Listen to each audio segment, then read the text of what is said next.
For today's video ay magpagkita tayo sa aking teacher nung ako'y nasa Gwangju pa, at yan, nag-meet na agad kami. Sinundo niya ako sa bahay at pinunta ko siya doon sa restaurant, Swan Restaurant. Sabi ko nga kay teacher, pasensya ka na teacher, at dito lang kasi yung may magandang view at bagong bukas kasi to, kaya dito ko siya pinasya.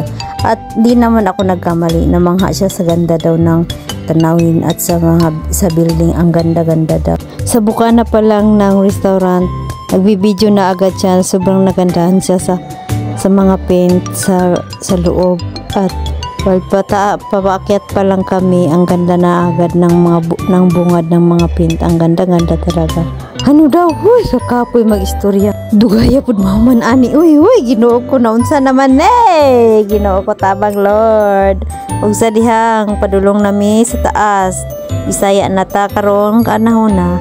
Ug sa dihang nagkaon nami. Niingon siya nga, ay lami lagi diri.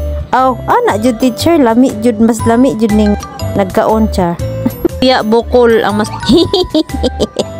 I'm very thankful to God nga na adyo teacher nga moadto sa kwacha. English yarn. Ambot ba po niya, kinira man jud ang pinaka-favorite na ko nga teacher, ug buutan po jud kaayo ni siya nga teacher jud. Ambot na lang, bisag di mi magkasinabot o tan-awa ra.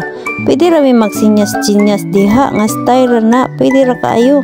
So walay pagduha-duha ni adto jud siya diri sa amo nga dapit. Bisag pila ka oras iyang biyahe, nianhi jud siya in town sa amo. Salamat kayo teacher, nagkita na pud ta. Og niadto na pud mi sa baba. Imatan-aw magkapi daw kuno mi. Og na siya itudlo niya ng pan nga. Unsa man na teacher, parte niyang katawa. Mura man nagsugnod.